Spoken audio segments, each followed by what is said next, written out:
Welcome one, welcome all to DeFi Crypto and Airdrops Money Talks Edition. Today we, as usual, have Taylor and Jeff. Taylor is a lawyer down in McKinney, Texas, specializing in estate law and also in real estate, owns a title company. Jeff is his business partner and life partner, you might say. Then he does specializes in traditional finance. And then, of course, those of you that are new to the show, there's little old me. I'm just an old vet that lives in the woods. And I love Jeff so much. I have a statue of him right behind me. Oh, look at that! Look at that! Naked with his little Nice. wheelies. Well, Taylor, do you kind of want to kick us off with kind of what's going on with the legislation that's making its way through DC this week? I think I might need to reset. I'm having some technical issues, so if you want to kind of just get us caught up on where we're at with the bills and kind of what that means for traditional finance and crypto markets. Yeah, so just kind of give you guys a rundown of what kind of happened this week is because it got a little crazy because the first it was almost a guaranteed that the Genius Act was going to pass, but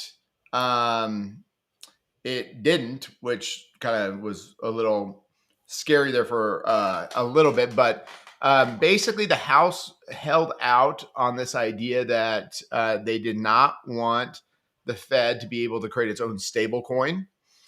They wanted to keep the Fed out of the crypto markets. And so they were able to actually, there was a record breaking. Who wanted to keep the Fed out of the crypto markets? There was I think it was like around 10 House members, a lot of them in the GOP, that were like, we're not going to vote for this if we don't get our anti-CBDC protections. And so it was actually like a record breaking, I think it stalled for like over 9 hours. It was the longest vote in history. Trump had to come down, get involved, but they were able to get most of it through. And because they added things, I believe it has to go back to the Senate if I'm not mistaken, but before they can go to Trump. But I mean, Trump's going to pass it, but I think everybody's pretty much on board that it's going to pass now. Well, I mean, of course, Trump's definitely going to pass it. I mean, especially the stablecoin, aspect of it, because World Liberty Fi, him and his family's, kind of crypto business that they started. They have USD1, which is a stablecoin, and stablecoins in general. Just to frame the conversation, stablecoins in general are key to this future of finance that everyone is talking about and wants, where that would allow things like RWAs and DeFi and things like that to be a reality. Because without stable coins, crypto doesn't work.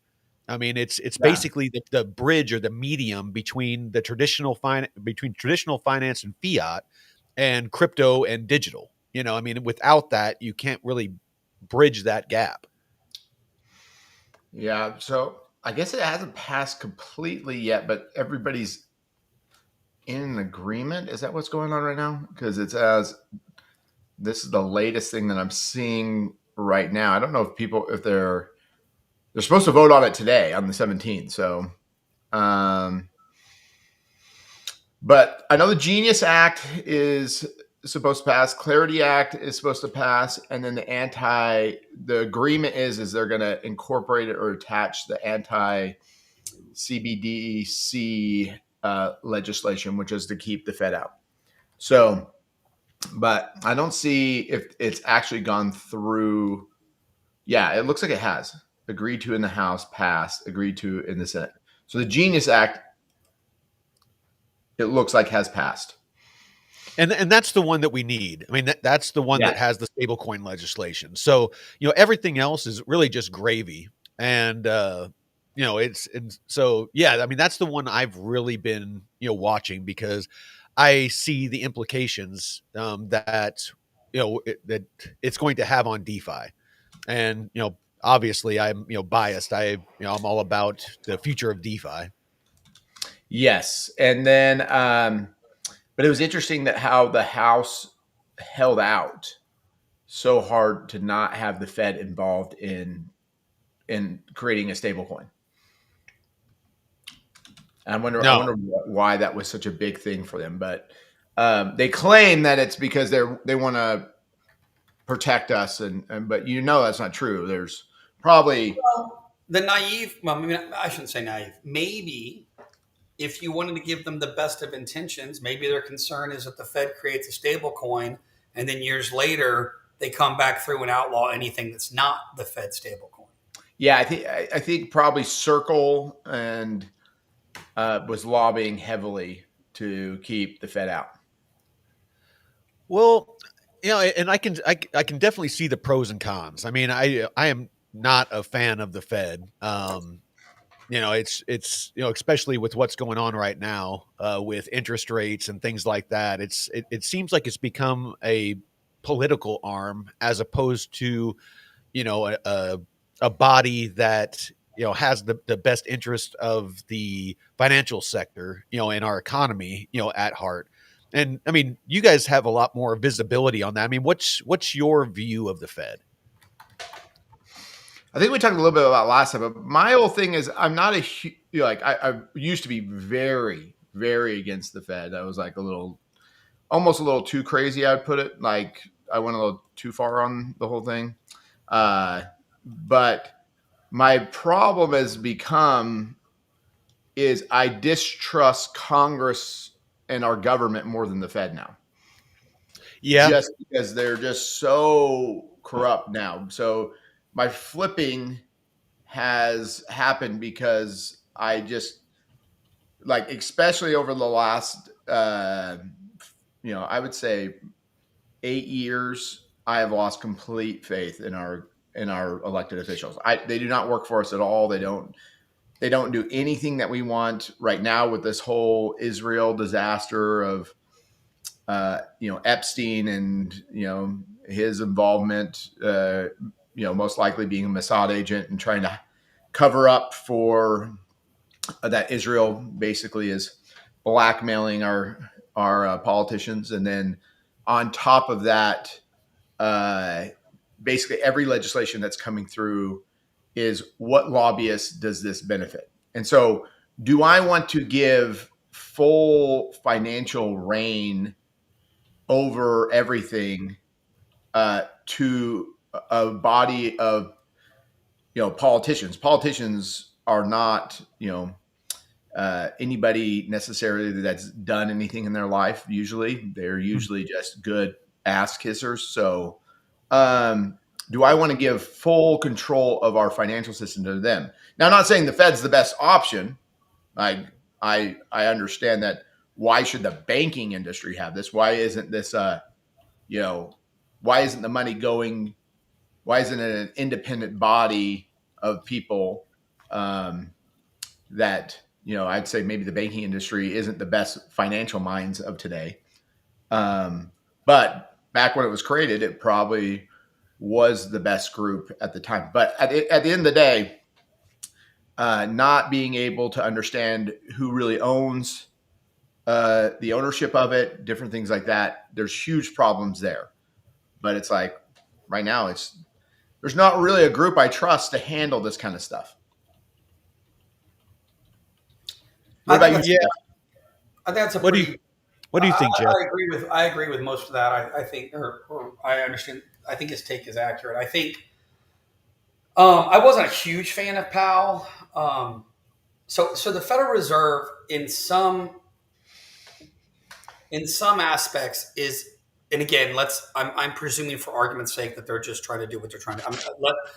I'm trying to put cynicism to the side, because the problem with cynicism with any of this stuff, even though I'm absolutely cynical, is we can't prove any of the assumptions when we start like, oh, well, they covered this up, or they did this, or they're doing that, or whatever. But if you just take it at face value, the Federal Reserve has what's called a dual mandate. They're supposed to maintain full employment, and they're supposed to maintain basically a target rate of inflation.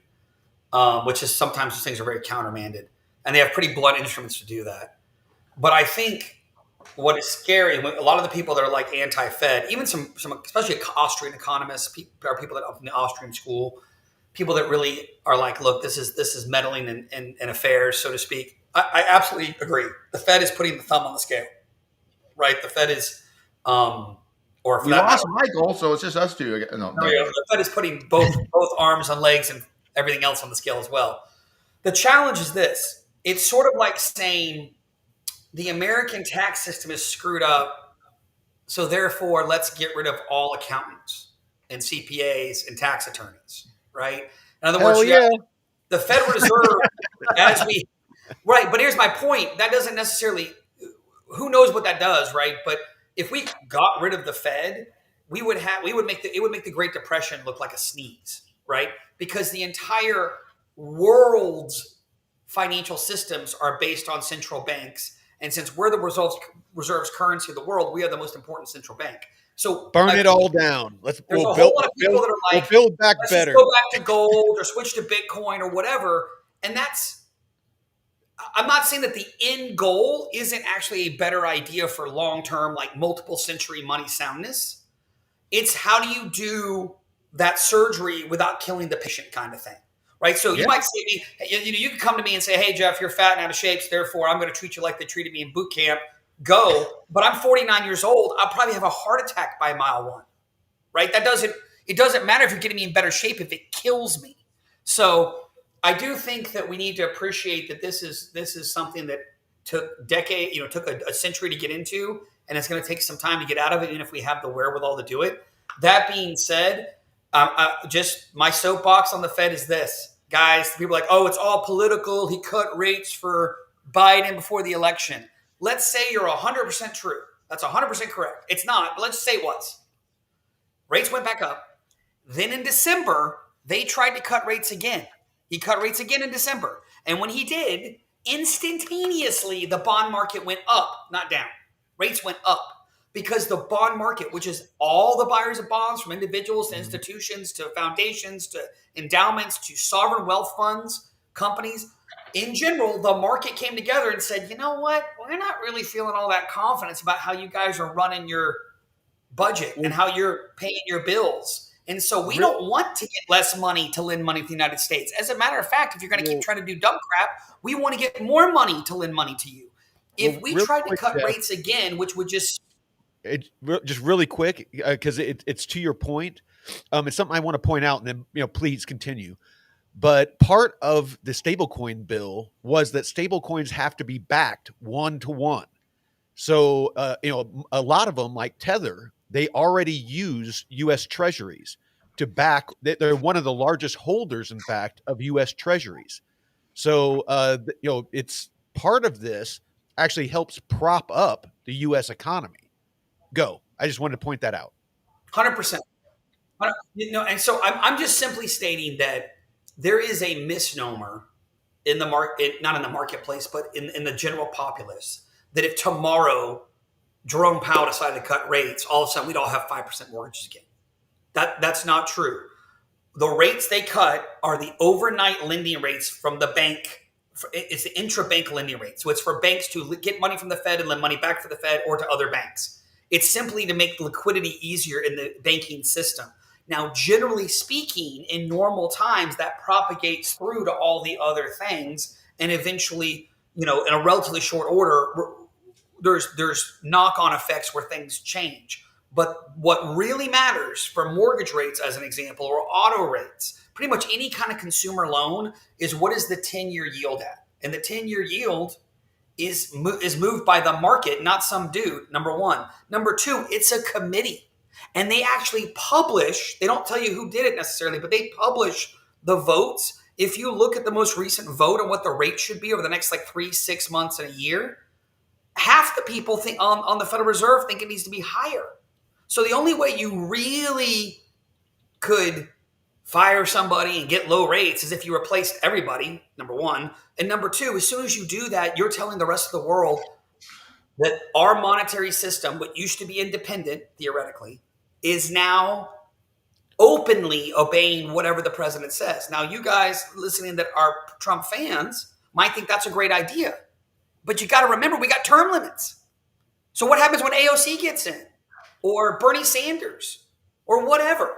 Or if you're a liberal, then obviously you're not happy right now with it. So my point is that we really need to maintain independence. I would love for us to get a more solid footing. I think the Fed needs to shut up and not talk so much. I don't think they need to change things so much. But yeah, it's a quagmire. We're not getting rid of the Fed anytime soon, short of a revolution. Oh yeah. Sorry, I got an alert, so I was checking to see what if it was something on the markets. Well, real quick before we continue on, let's take a look because Taylor, before we went live, brought up some really good data as far as increases, on the crypto side. But before I kick it over to him, as you can see on my screen, as always, I start with DeFi Llama.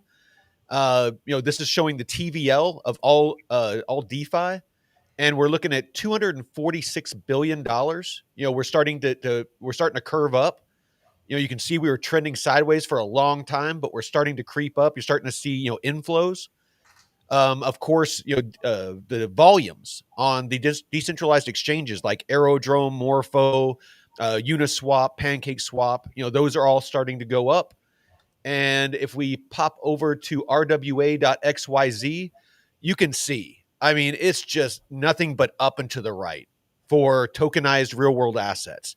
Again, if you're not familiar, this is the tokenization of private credit, the U.S. Treasury debt, U.S. Treasuries, like I was just talking about with this new stablecoin legislation that potentially is going to get signed into law. I think it will eventually. They just need to, cross the T's, dot the I's.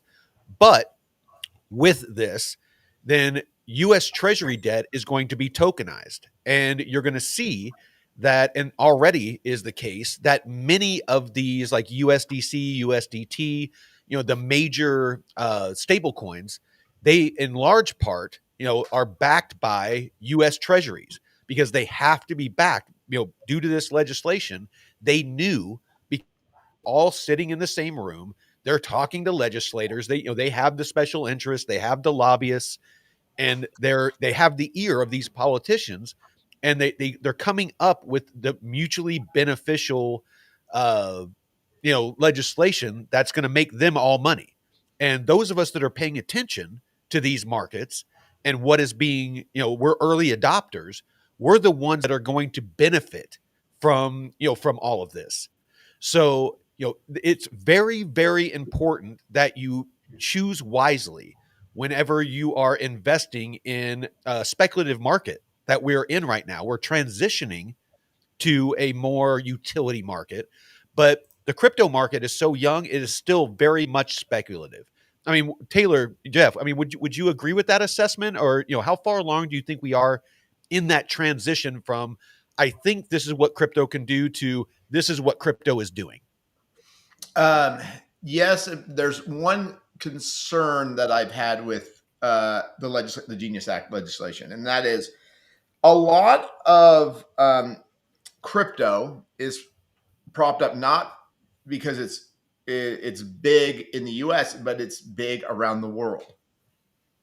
And one backlash could be with this new legislation. Now that USDC or anything has to be part of it, China might come out and go, well, if you're going to, our people can't use USDC. They got to use Chinese backed currency, and they legislate it. And then we might run into all type of problems like there where you're going to have certain governments, as this comes out and they see, oh, this works really well, this can make, prop up our financial system. We're going to legislate the crypto market and make our citizens put their money in these places. And so you can have that consequence of what's going to happen, because right now we're slowly integrating crypto into, the mindset in America. But in Asia, it's been big for, past 5 years. It's really taken off. And if those countries start legislating things, you can have some issues, that start coming about. So that being said, it's something to be aware of is legislation. Why we might think, yes, it does create framework where we can work and do things. It can also have negative consequences down the road because other nations will start wanting to create their own legislation on what their citizens can do in the crypto markets. And so, Absolutely. it's one of these things. And then we still don't have any legislation on shit coins yet. Like this idea that, you can just create a coin and have no utility whatsoever. And people are throwing things in there. We also don't, we have very few controls on fraud that's committed. That's actually, we have a friend, their son, or we have a coworker that is very good friends with an individual whose son committed suicide because he lost about, how was it, $10 million worth of Bitcoin. He I think got it was 7. $7 million of Bitcoin that got stolen from the family. Oh, And he was so devastated by it, he took his own life because, there's no mechanism to get back that type of a loss. And so, well, um, and I mean, and that's the risk, with crypto. And I know that with a lot of these stable coins, part of the legislation, and I don't know what happened with it.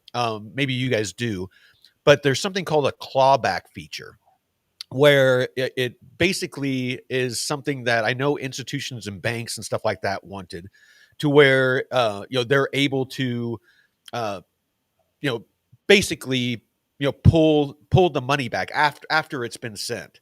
yeah, So, yeah, I mean, crypto again, this is you're very early in these markets. And so, there isn't a lot of safeguards in place, and that's what a lot of this legislation is about, is putting the legislation in place for protections for people like you and me. It's a double-edged sword.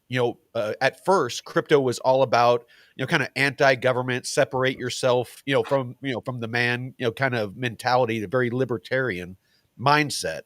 But now that, everybody's all of a sudden excited that institutions are buying Bitcoin. It used to be Bitcoin was, the screw the institutions.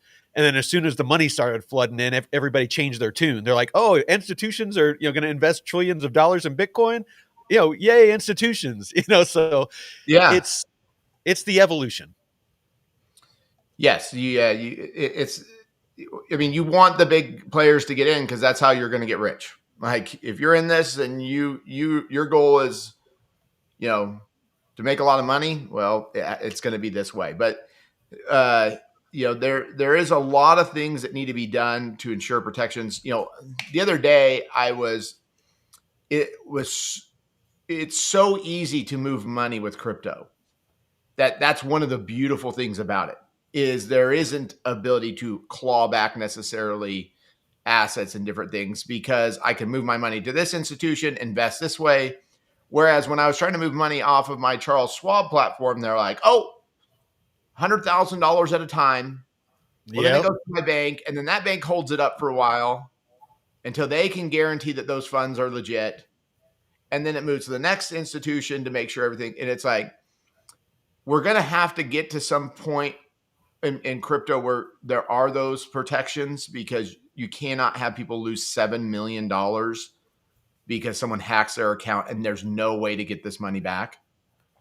I texted Taylor, not you. I'm sorry, Taylor. I texted you and Michael over the weekend from another advisor that I follow on X. And I appreciate those feet pics, by the way. Oh yeah, you're welcome.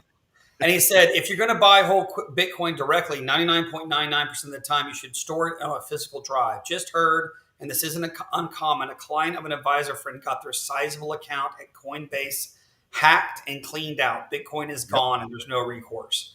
I mean, I think there's, I am now firmly, if not completely, on the crypto is the future kind of train. But you're not getting. I mean, guys, if you had any idea that the level of conversation or the simplicity I have to go to with with boomers and above, particularly, that if they're not financially savvy, like, you know, they may have done really well financially, but they're, I don't care if they're doctors or if they're, you know, school teachers, if they're not in the finance world, you know, words like correlation and deferred and AC. I mean, they don't understand any of it. Like, if, in other words, how about this? Crypto feels like, um, to me as an outsider, it's like, when you look at, you know, when you look at one of the watches, you can see all the, like, with this transparent or translucent, so you can see all the parts moving. Yeah, And yeah. I feel like in crypto, for me to be able to tell the time, besides just checking the price, but to be able to do DeFi or understand how to tokenize this or do that, move from this platform to that platform that has this interface to get you an airdrop over here, it's it's it's so convoluted until you, unless you become immerse yourself in it, that it's very, very, that's why the retail, regular, not bad, not millennials and below, not people that were trading, you know, I'm not counting anybody that ever bought an NFT, right? That's not, I'm talking about normal John and Jane America person. Yeah. They're overwhelmed by the complexity and they fear what they don't understand and they're afraid they can lose, and they hear things like this. It's very similar, right? It's this. If when you swipe your card or tap your card to buy at Starbucks or wherever you go, right, at lunch, it's just instantaneous, and grandpa can do, everybody does it. But if the average consumer had to understand how the machine, you know, decodes the chip, sends the signal to the charging bank that's going to go to the receiving bank that's going to do an intermediary and if they actually had to understand the mechanisms, they wouldn't do that. They would just use cash because that's beyond most people. And Well, that's where it goes stuck, in my opinion, is people don't well, understand it. and that's a great segue, Jeff. You know, it's, I mean, sorry to cut you off, but it's, you know, that is exactly what the topic of this episode is about. Is I want to touch on the, you know, removing those barriers to entry for the people that you're talking about to, you know, allow them to get involved in crypto. You know, if it's just investing in the different protocols, you know, the different chains, the different projects, or if it's getting involved in DeFi or RWAs, you know, tokenized stocks, you know, tokenized treasuries, you know, being able to buy those 24/7, 365. You know, like Taylor was talking about, you know, where you can only do $100,000 at a time in traditional finance, and it's going to take 5 to 10 business days for that to be liquid and you to be able to do what you want with it. Base yesterday, Coinbase, they just announced that they're launching the new Base app instead of the Coinbase wallet. It's going to be part of this new Base app, and they're integrating social media. They're integrating, you know, the Coinbase app. They're going to be integrating DeFi. Morpho is or not? Yeah, Morpho is a part of this. Aerodrome's a part of this. Mamo, you know, the AI project that we just did a deep dive on. Me and California Jeff, Crypto Jeff, did a deep dive on, where it is fully automated. You have an AI bot that basically optimizes your investments for you. You deposit USDC, a stable coin, Coinbase wrapped Bitcoin, you know, or the Mamo token, and it's constantly moving it around, you know, from Moonwell to Morpho to Aerodrome, making sure that it's in the place that's going to make you the most money. So people that don't know about crypto and how it works and how to use wallets and things like that, they're just going to be able to direct deposit, you know, part of their paycheck into there that they want to invest, and they can basically tell an AI, you know, this is how much risk I want to take. Just, you know, the same thing that they would tell you, Jeff. This is how much risk I want to take. That, you know, this is, you know, my financial goals. I want to retire at this age, and then the AI is just going to invest in, you know, tokenized stocks, tokenized real estate, tokenized bonds, tokenized art. You know, all these different things that you can invest are going to be able to invest in crypto, and they can just sit back and watch it grow. Yeah, like right now, if you want to get into crypto, like let's say you want to get just buy it, just buy IBIT. on in your portfolio. If you don't understand it, you don't want to get a wallet yet. You want to do it's the easiest way to hold Bitcoin without having to go get a wallet and deal with everything.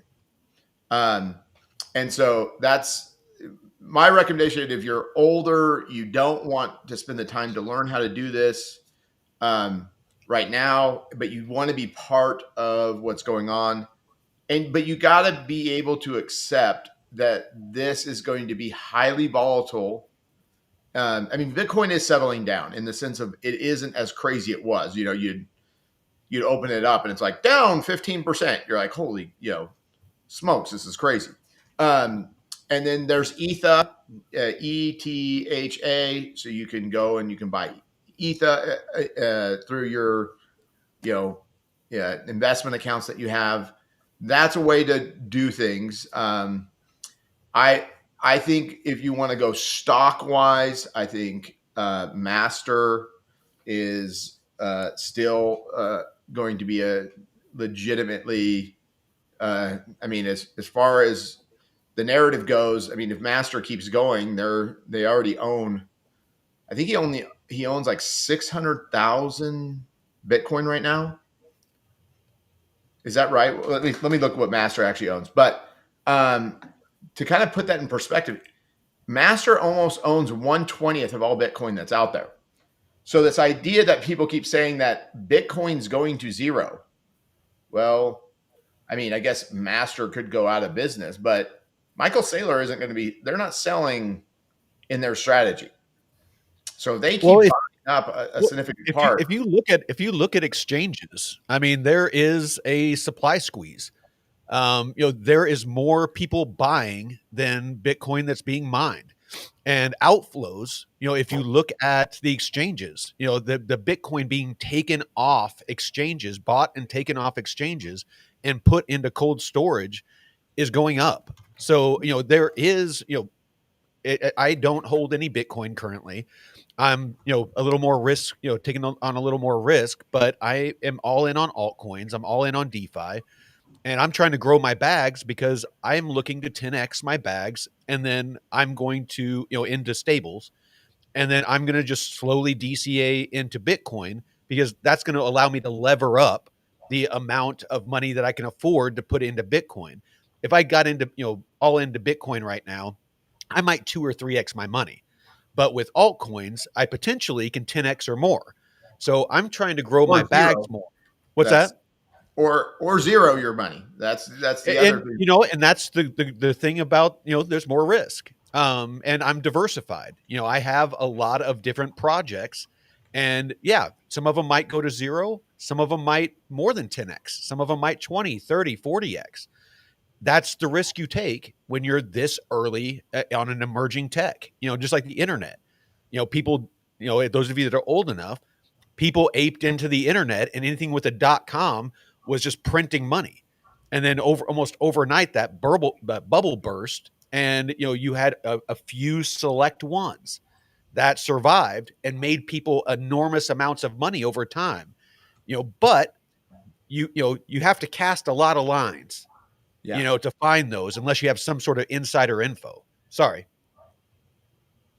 Yeah, no, I think that's good. And then there's, and so people that don't want to get it, there's going to be now with things starting getting legislation, you're going to start seeing institutions DeFiing, which are going to be able to do it far better than we can ever do it with their teams that they're going to have. I mean, you're going to have some really good ETFs that are going to come out. So you can get into good things, but the reality point right here is like, it's one of these areas where you have to be careful because still to this day, this is the problem with crypto is, we don't have it in real world utility right now, which is which company or which group is going to really become that. Yeah. XRP is really good on social media. But my advice is if people are trying to sell you on social media to buy into an altcoin right now, it Beware. it usually is not going to be a good deal, because that means the players are already in. And so, like, this idea that you have to, to find the gems that are out there, you're going to have to look around at things that you believe in, that you see, that you go, I see how this could be a reality of a good things. Like Aave, that's the one that does all the lending, right? Michael just froze. This is a problem with the podcast guy who wants to live in. Oh, there you are. That wants to live like you said, Michael. You do a podcast, but you live in the woods, all in the middle of nowhere, so you have to use satellite internet. But it's getting way better. It used to freeze all the time. But like Aave that's the lending platform, right?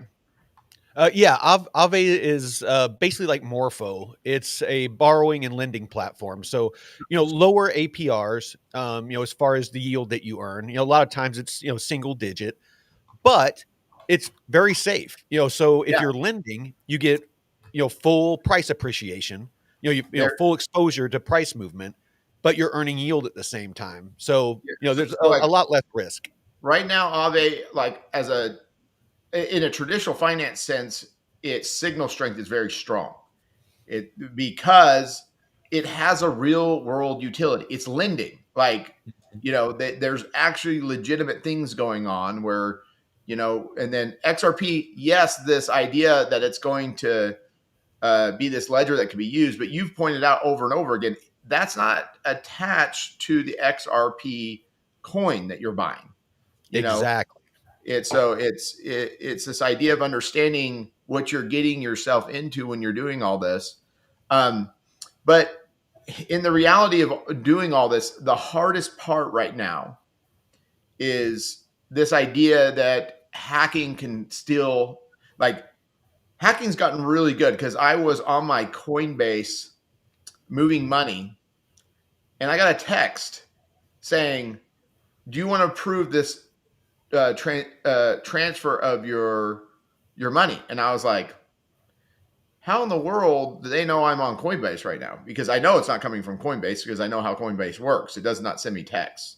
And I'm like, this could confuse somebody. So clearly somebody saw that I was moving money on Coinbase and then somehow knows my text messaging. And that's scary that they have that type of ability. There is it's not necessarily a hack, but I forget what they call a SIM swap. So basically anybody that works at a cell phone company, if they know your phone number, they can get in there and they can see your phone number. They can make a copy of your SIM card and basically clone your phone. And so, it's there's actually something you can do real quick. You can call your cell phone company, talk to tech support. Even if they say there's no way to do it, insist to talk to somebody in their tech support. The regular customer service that you want to talk to somebody in tech support. I did it. But there's a lock where you have to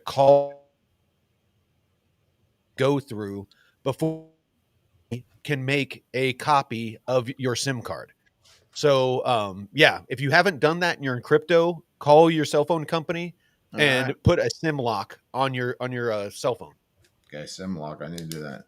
SIM lock on. Okay. I think we need to get to Jeff because he can give us some things that are going on in the market. He has his bookmarked X thing that he does where he can kind of give us some things that are going on because it's important to understand, like, you might be watching the market. We're going to all-time highs. Yes, we're having a blow off top again. We're having a blow off top into low volatility. When you have that happen, that's scary because you can see 20% gains from right now, like on the Qs and stuff. But it's also when the rug pull happens and all of a sudden you wake up one day and the Qs are down 5% overnight. And how much of that is just because our dollars? I mean, how much of the gain is because the dollar is just losing value? So it's offset, right? Yeah. But, I do have a few things I wanted to show you guys though. Okay. Let me see here. So let's see if I can just share screen. So I actually was looking as you were talking, and I just saw this, which I don't know. I haven't done any research. It just came through. I have no idea if it's true, but that seems a little problematic. We're going to impose a 93.5% tariff on battery material from China. Right.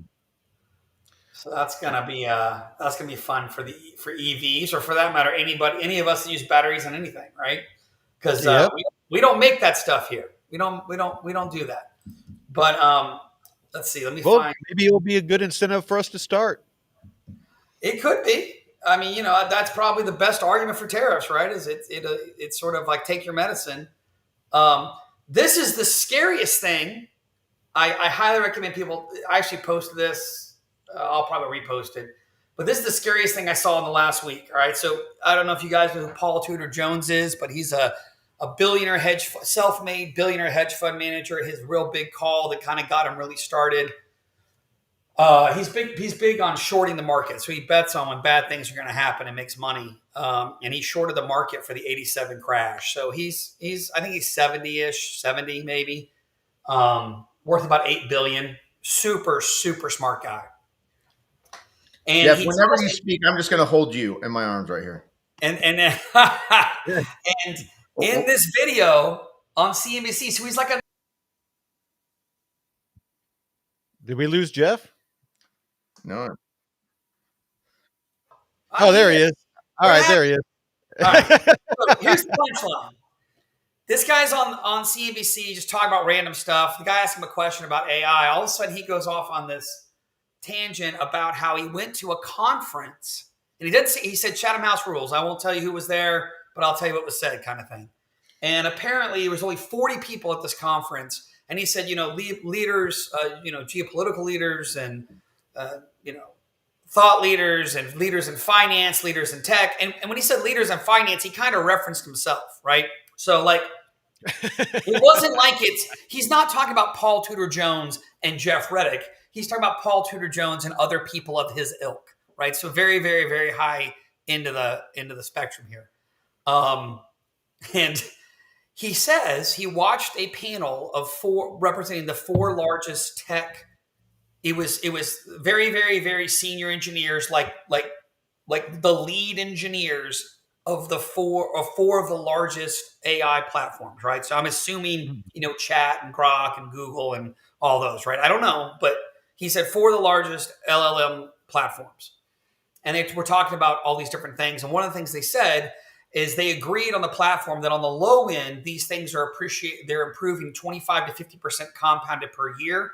And on the high end, 500% per year is the growth sort of corridor we're in, right? So they talked about a few other things. They talked about the challenges of how do we do alignment, right? Making sure that AI doesn't become Skynet, et cetera, et cetera, et cetera. So after the panel was done, the next thing they did is they did a series of propositions where they asked the people in the room to vote by go to the right side of the room if you think A, go to the left side of the room if you think B. And one of the ones they asked after this panel spoke for 45 minutes, an hour, whatever it was do you think, to the 40 people in the room, remember some of the most powerful, wealthiest people on the planet, do you think that there's a 10% or greater chance that AI will wipe out 50% of humanity in the next 20 years or so? Something like that. I maybe paraphrased it, but I remember 10% was the threshold, and I think it was a 50% death rate from, AI releases some kind of pandemic or biohack or, starts a fake war, and the next thing you know, we're launching missiles. Who knows? The thing that blew my mind is he tells the guy, he's like, now, after listening to that, I moved to the side of the room that said, yes, I do think there's a 10% chance or higher that something really terrible might happen. AI is amazing. It's incredible. It's going to change the world. Maybe we cure cancers. I mean, who knows what might happen? Go to Mars. But there's definitely some risk, is what Paul's saying. And his entire job is managing risk, right? And so the guy's like, oh, okay, well, what the rest of the room said. He goes, well, 33 of the 40 went to the side of the room and said, no, it's less than a 10% chance. And the host is like, oh, well, that's good. And Paul goes, well, not really, because there was only seven of us that recognized there's a 10% chance or more, or agreed there's a 10% chance or more. And 4 of the 7 were the 4 engineers on the panel that are running the AIs right now. So they have a little more knowledge Right? about the subject matter. You know what I mean? It's like if we start talking about what's our next what is our next chance and strategy strategically and tactically for war, and I vote over here and Michael votes over there, I think people should go with Mike because you served. You've done it. So it's that was my most eye-opening holy shit moment of the week. Yeah. Some other things that I thought were pretty crazy. I'm going to skip all the Epstein stuff. It'll just piss me off. This is scary. So those of you guys, I saw somebody that was trying to pimp people into the newest, greatest way of borrowing money and becoming their own entrepreneur and go get a bunch of Airbnbs. There were 3.2 million home buyers, according to the National Association of Realtors, in 2004. First-time home buyers. There's 1.14 now. We've had an absolute cratering in first-time home buyers. Yeah. That's huge. Let's see. 25% Americans are functionally unemployed, meaning, so if you used to be a programmer making 180 grand a year and now you drive an Uber and do DoorDash and, fill out surveys online. Yeah, you have jobs, but you're not functionally employed compared to your capacity. What else? I thought this was pretty crazy. Let's see. I'm going to find it. It's something about here's robots that can run in China, so that's fun. Down a hill, but they can only run in China. They can't run anywhere else. They're not allowed to run here, just in China. Just in China. Let's see. Can you buy one of those things? China's printing money like crazy. So they're Taylor wants to buy a Chinese running robot. Yeah, I told him he will. I understand. I'm going to buy. I want to get a Segway. So we all have our things, right?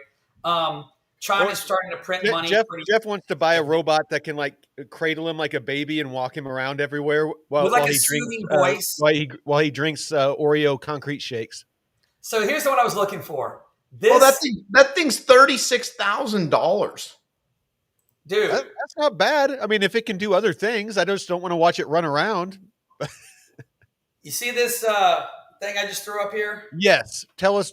I love graphs. The light blue is the percentage of your mortgage. Sorry, it's the light blue is currently where we are. It's the percentage of of income that the average person is having to pay to buy a home. Holy The dark blue is the percentage they have to pay to rent the same home. So when you wonder why all these homes are sitting on the market, it's because it's getting really hard to justify to people, hey, spend this kind of money when you could just live there for this kind of money. Until this, look at here's my main point of this graph. When's the last time we saw a gap like this for a couple of years?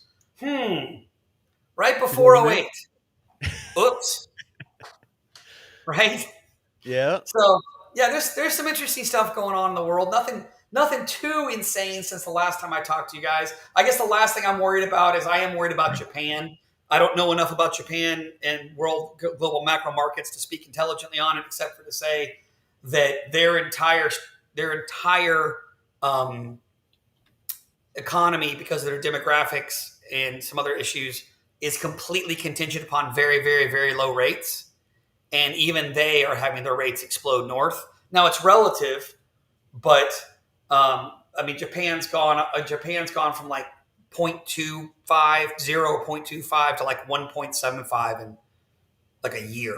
I mean, it's very problematic because what that portends is that they're going through some very significant economic stress, and they're a very big company. Right? I mean, they're a very big country, right? And they're a very large holder of U.S. Treasuries. So there is a potential for some contagion there if they really had a massive problem. The reason, by the way, their late rates are still so low is because their Fed, the Bank of Japan, buys unlimited quantities of their stock market, of everything. But at some point, that trick may run out, and then we have to deal with it. So that's kind of my report for now. I don't think I have anything else worth really sharing with you. No, that's freaking awesome information, because that's what a lot of people are worried about right now. Is basically everyone's being relegated to having to rent.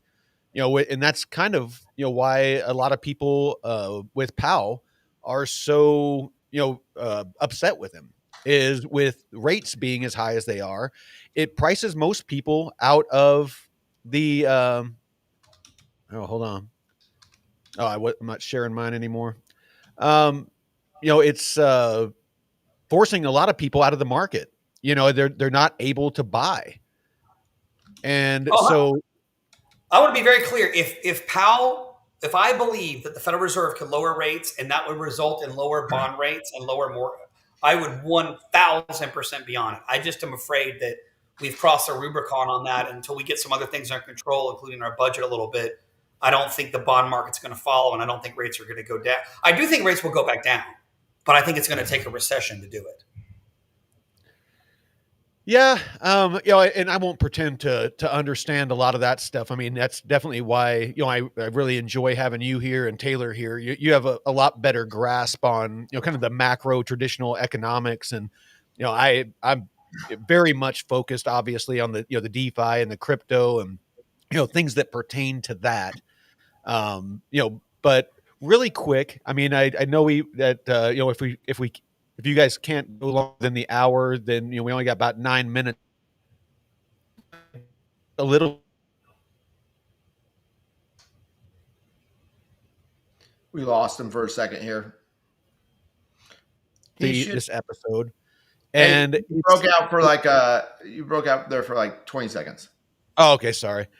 All right, so yeah, we only got about 8 minutes left in the hour. Unless you guys are able to stay longer. I'm not sure what your schedule's like, but so I do want to talk about this new app, because I really think that this is going to be the beginning of removing those barriers to entry. I mentioned this at the very beginning, removing the barriers to entry that Jeff very astutely brought up, that there's a lot of people out there because of age and lack of knowledge about technology and things like that, that have been keeping people out of the crypto market. And as a lot of these companies like BlackRock, the largest company as far as assets under management in the world, they are investing heavily in these technologies. They're investing in Plume, they're investing in Ondo, they're investing in many projects that are focused on the tokenization of treasuries, stocks, bonds, all of these things, because they see what's coming. They know how the market is evolving.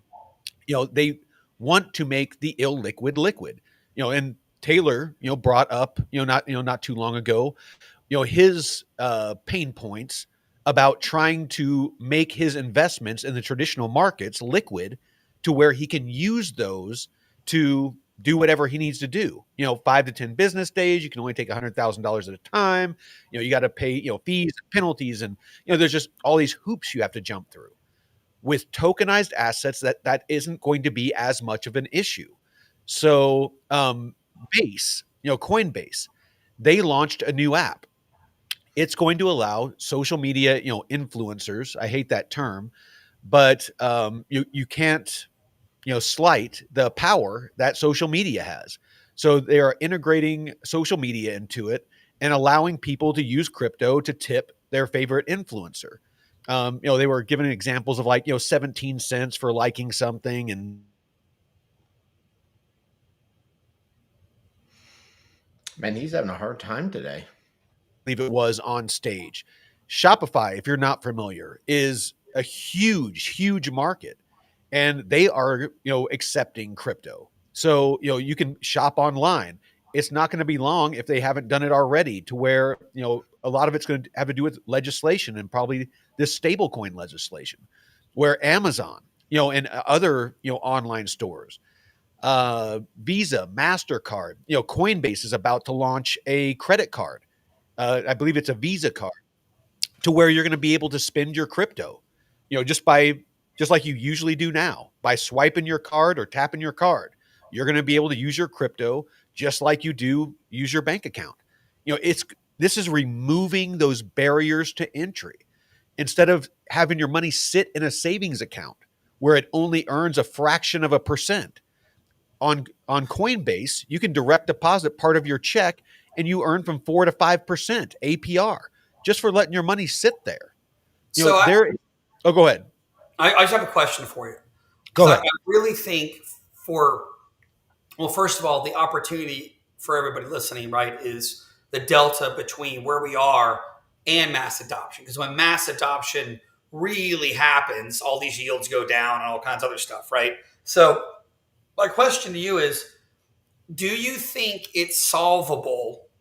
Because I mean, nobody I know over 50 that's not already into crypto is going to start, buying things, downloading onto a hard drive and then air gapping it, right? That's just a pain. They're busy. They got money. They're doing fine, right? So my question is can the crypto community / industry solve the hacked into Coinbase and taking the money and you're screwed situation without getting rid of some of the anonymity and sort of free flow, sort of be not beyond the law, but kind of the ecosystem that a lot of the crypto early adopters really like, as far as like, hey, I mean, yeah, it's all transparent, it's all public, but it's also how do I say that word? It's anonymous, right? Anonymized, however you say that word. And I wonder if that's how they're going to solve that. Because, for example, if somebody hacks Bank of America and you've got 100 grand in Bank of America and you can prove that somebody hacked it and took your money and your money's gone, yeah, Bank of America is liable. Because and eventually there's probably going to be some sort of legislation that dictates, that if they're going to hold your money like a bank account, because like Moonwell is one that is gearing up because they want to be basically a bank. They might have to be FDIC insured. They might have to do some of those things that traditional banks and whatnot have had to do. Which gets to my second part of the question, which because I thought that's what you're going to say, or something similar. But the reason why banks can take that risk is because of all the way the systems work, right? If an ACH or a wire goes out of my bank, even if someone pretends to be me, there's all kinds of things you can do to track where it went. Now you can't really get the money back easily if somebody then goes to another bank and withdraws it in cash. But it's certainly much easier to track traditional finance with all the safeguards than I would say it is probably crypto.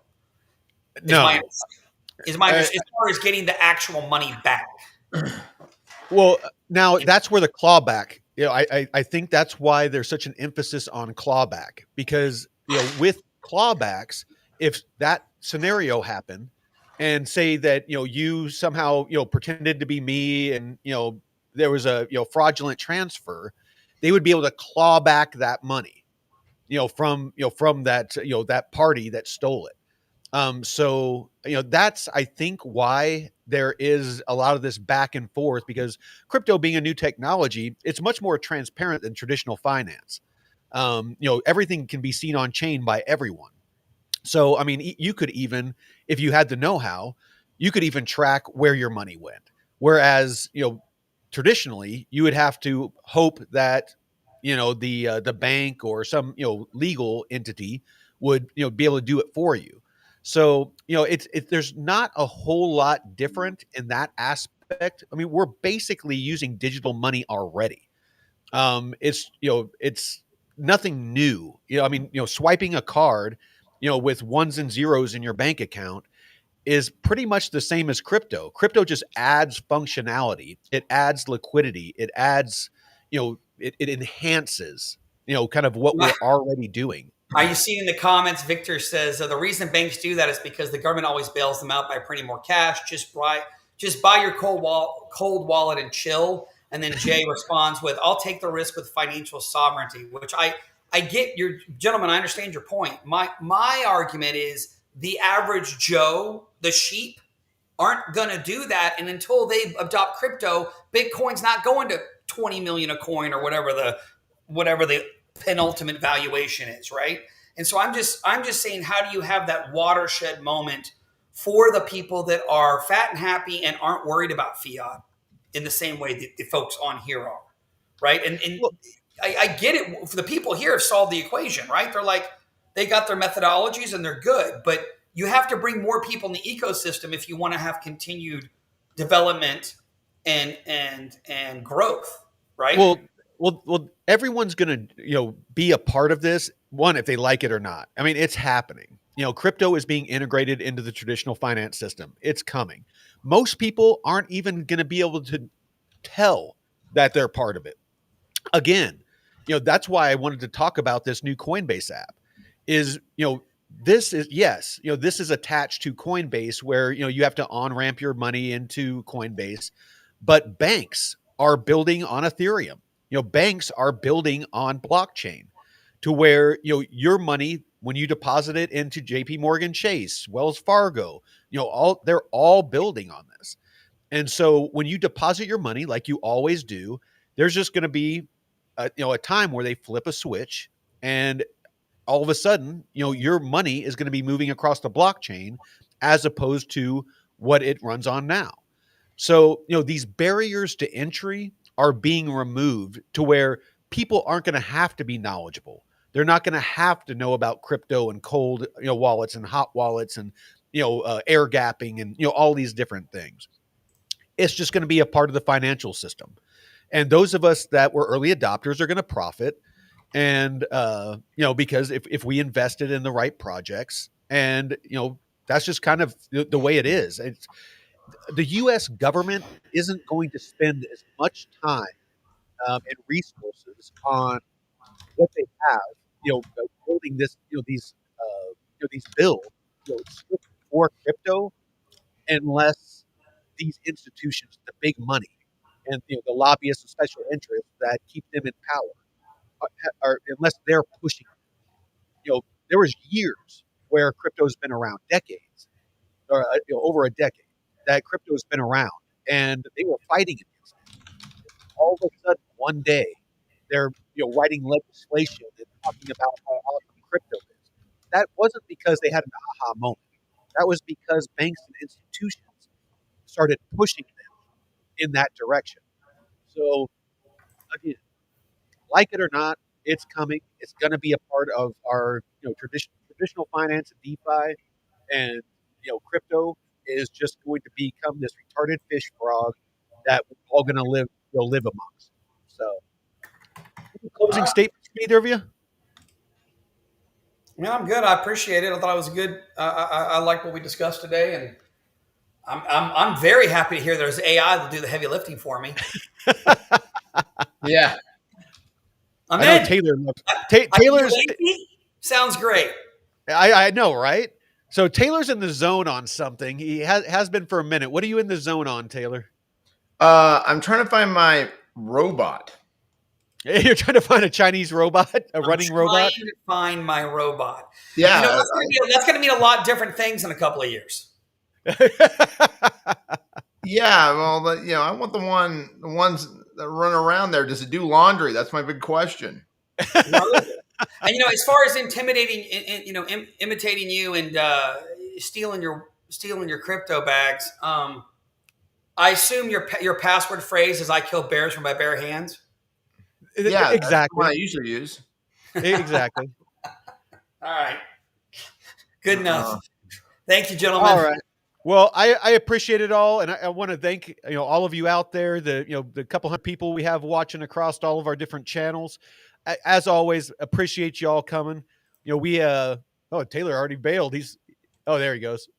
I was like, he found a robot. He's off to go get it. I gotta go chase. How do I get this thing? Like tackle it. Go back to his rugby days. But yeah. I appreciate you all showing up and supporting the channel. We definitely try to put out some good info for you all. And with these episodes on Thursday, it's really meant to tie it all together. I know that usually we talk about crypto. We're all very bullish on crypto, but it's important to look at the whole picture. Zoom out, look at the whole picture. look at traditional finance, look at DeFi, look at, Bitcoin and crypto in general, the technology as a whole. And then of course, look at it where some of us are going to make a lot of money. And, you need to understand, ahead of time what you're going to do, how you're going to lock in that value and protect that value. And people like Taylor that do estate planning, that show you how to mitigate your tax burden, using different vehicles like LLCs and C corps and things like that, to where you can protect yourself. So please, by all means, make sure you're always educating yourself. If it's not here, find somewhere. But education is key, and as this ecosystem evolves and is integrated into the existing system, it evolves so fast. You need to keep up, especially if you're invested in it. I see it all the time, and I'm not going to say the name of it, but there's a certain crypto project that I just see too many people that are not actually knowledgeable about that project and the fundamentals of how it works. They just saw on social media somebody hyping it up that this magic switch is going to get flipped, and they're going to get rich overnight. Owning a small amount because there's going to be buybacks, and it's needed for cross-border payments. And yes, you're going to make money on it, but do not think that holding one crypto is going to make you rich. You have to do your research. Do not be lazy, or you are going to be somebody else's exit liquidity. So with that, thank you all. Appreciate you all. Yep, you all know what I'm talking about. But until next time, I appreciate you, Taylor. I appreciate you, Jeff. Veteran Crypto out.